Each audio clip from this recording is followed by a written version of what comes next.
방금 저희 6개 야당은 대통령 윤석열에 대한 탄핵안을 발의했습니다.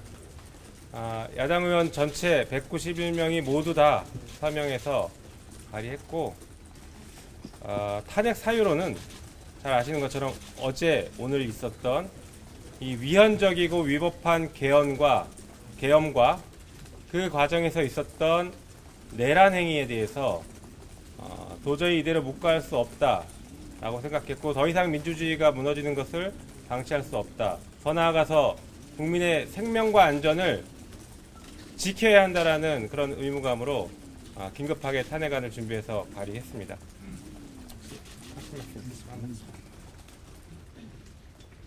네, 그럼 질의 응답 받으면서 한 말씩 할까요? 제가 먼저 한 말씀. 이번 주말을 넘기면, 이번 또 주말까지 가게 되면 우리 국민들이 이번 주말에 어디를 향해 촛불을 들지, 그리고 여기에서 상식적이고 논리적이고 이성적인 판단을 하는 상태에 있지 않은 것으로 보이는 대통령이 우리가 상상할 수 없는 또 어떤 대응을 할지 걱정됩니다. 따라서 즉각 직무를 정지시키고, 이럴 때일수록 정치권이 주도적으로 이 문제를 해결해야 국민들이 희생을 막을 수 있다라고 하는 절박한 사명감을 가지고 있습니다. 비정상적인 상태에서 의사결정을 하는 군 통수권자를 단 1분이라도 빨리 동작 그만시키는 것이 우리 공동체에 가장 필요한 일이라고 생각을 합니다. 질의응답을 받으면서 말씀을 이어가시는 거예요. 질의응답 질문 있으면 해주십시오. 네. 예, 수석님, 이번 지금 발의를 하셨고 이제 자정이 지나고 바로 본회의에 보고를 하시는 방침으로 들었는데요. 네. 그러면 표결일 24시간 지나서 6일 0시 1분에 바로 하시는 건지. 그 과정과 절차를 간단히 설명을 좀 드리겠습니다. 오늘 지금 발의를 했기 때문에 발의 이후에 첫 번째로 열리는 본회의, 다시 말해서 5일 새벽에 열리는 본회의에 00시 01분 그 무렵쯤에 본회의가 열릴 텐데요. 그때 보고를 합니다. 그러면 보고된 때로부터 24시간 이후 72시간 이내에 표결을 하도록 되어 있습니다. 다시 말해서 6일 새벽 00시 02분부터는 표결이 가능한 상태입니다. 다만 표결을 그때 할지 그거보다 조금 더 늦게 할지는 상황에 따라서 여기 계신 의원님들과 같이 상의해서 결정하겠습니다. 혹시 뭐 첨언하실 말씀 있으시면. 네. 가운데로 가시죠. 네. 지금 탄핵 발의와 관련해서 또 시민사회 노동계의 움직임이 심상치 않습니다. 그 부분에서 정치권이 이 헌법적 절차를 통해서 빠르게 진행하는 것이 필요하다고 생각하고요. 그렇지 않을 경우에는 다시 한번 공권력 투입으로 인해서 민주노총의 지금 총파업과 용산 행진에 물리적인 충돌이 발생할 수도 있습니다. 그런 부분에서도 국민들이 지켜봐 주시고, 국민들이 안전한 가운데서 우리 국회와 정치권에서 책임 있게 탄핵 절차와 그다음에 내란 선동과 행위에 대해서 대한민국의 그 안정성을 찾는 그 노력이 시급하게 진행돼야 된다고 생각해서 오늘 이렇게 의견들이 다 모아졌다고 보시면 좋을 것 같습니다. 질문 또 있으십니까? 탄핵 사유로 내란죄 말씀하셨는데 어떤 사유를 하셨는지랑 가장 중점적으로 보고 계시는 사유 어떤 걸 알겠습니다. 네, 잘 아시는 것처럼 내란이라는 것이 국헌문란인데, 국헌문란이라는 것이요, 헌법기관의 기능을 마비시키는 것입니다. 배제시키는 것입니다. 어제 비상계엄 선포한 이후에 아마 여기 기자님들도 다들 깜짝 놀라셨을 거고 전 국민들 다 깜짝 놀라셨을 텐데요. 국회의원들도 깜짝 놀라서 국회로 곧바로 달려왔습니다. 뉴스를 보자마자, 소식을 듣자마자. 그런데 군과 경이 국회를 감싸고 국회의원들이 표결하러 들어오는 것을 막았습니다.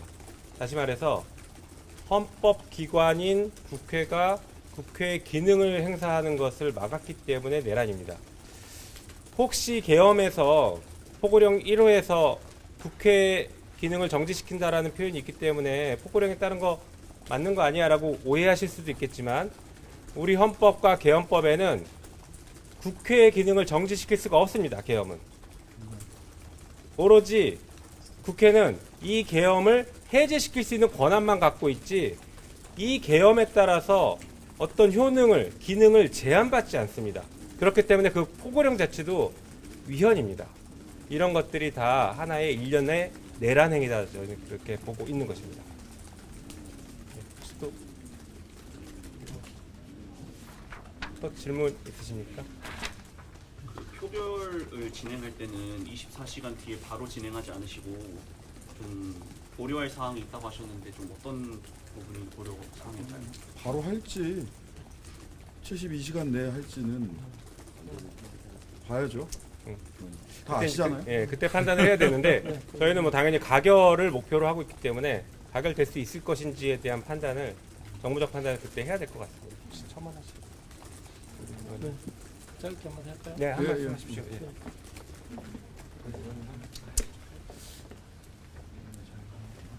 일 1년에 한밤중에 일어났던 이런 상황은 뭐 과거에 우리가 상상도 할 수 없었던 일이 벌어졌던 거 아니겠습니까? 우리 윤석열 정권 이제 끝장내야 된다. 더 이상 두고 볼 수 없다 하는 시민들이 마음이 모이는 자리였고요.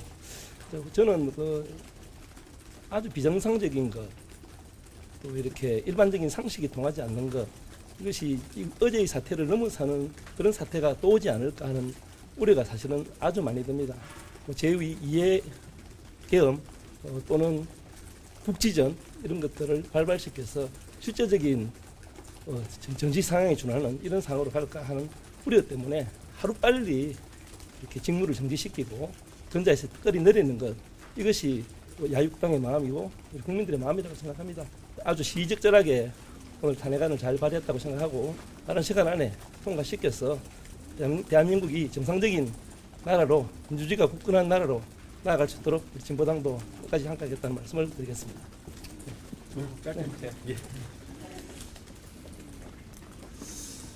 예, 우선 우리가 윤석열이라는 인물이 하다 이런 정신 나간 짓까지 하게 될 거라고는 정말 몰랐습니다. 그래서 대통령을 탄핵한다는 것은 그렇게 유쾌한 일은 아닙니다. 국회의원으로서도 참 무거운 일입니다. 그런데 윤석열이라는 인물이 정말 정신 나간 헌법을 유린하는 내란을 저질렀기 때문에 이제 더 이상 탄핵은 선택이 아니라 필수가 됐습니다. 그리고 탄핵은 상수이고 필수이고 내란으로 어떻게 적절하게 처벌할지를 고민해야 됩니다. 많은 정당들이 저희 개혁신당을 포함해서 내란으로 윤석열을 고발하고 있는 상황입니다. 뿐만 아니라 국회는 탄핵을 통과시키는 것을 시작으로 해서 국정조사라든지 각 상임위의 현안질이라든지 우리가 할 수 있는 모든 것을 통해서 윤석열이 왜 국민 그 누구 하나도 이해하지 못하는 그런 정말 미친 짓을 벌였는지를 명확하게 밝혀내고 누가 그런 미친 짓을 함께 계획하고 또 실행하고 주동했는지를 명확하게 밝혀내는 작업들을 같이 해야 된다고 생각하고 개혁신당도 그런 부분 늘 함께 하도록 하겠습니다. 덧붙여서 어제 저희 개혁신당의 이준석 의원이 여당 소속 의원들에게 탄핵 찬성 의사를 개별적으로 좀 확인한 바가 있습니다. 이준석 의원의 얘기에 의하면 최소 6명 이상의 여당 의원의 탄핵 찬성 의사를 직접 확인했다고 합니다. 물론 어제 충격적인 상황이고 지금 좀 달라졌을 수 있겠습니다만은 저희 개혁신당이 또 여당 의원들과 나름대로 인연이 있는 만큼 개별적인 설득 작업도 충실하게 해나가겠다라는 말씀 드립니다. 네, 어제 밤 일상의 평화가 깨졌던 그 순간 다들 기억하실 겁니다. 저는 저희 아들을 급하게 친정 엄마한테 맡겨 보냈는데요. 제가 급하게 며칠치 짐을 싸고 집을 황급하게 빠져나오는 그 과정에서 저희 3살짜리 아들이 뭔가를 느꼈는지 평소에 하지 않던 엄마 손잡아주세요, 엄마 안아주세요 이렇게 눈물을 흘리면서 헤어지기 싫다고 하더라고요. 아마 어제 저녁 많은 국민들이 일상의 평화가 깨지고 불안함에 뜬 눈으로 밤을 지새우셨을 겁니다. 오로지 대통령 일가의 비위 사실을 감추기 위해서, 그리고 지금 이 정부의 위법과 위헌, 그리고 국정농단을 감추기 위해서 대한민국의 일상의 평화를 깨트리는 이 내란의 죄를 반드시 물어야 한다고 생각합니다. 그리고 그 시작이 이 내란죄에 대한 탄핵 소추안일 수밖에 없다라고 생각하고요.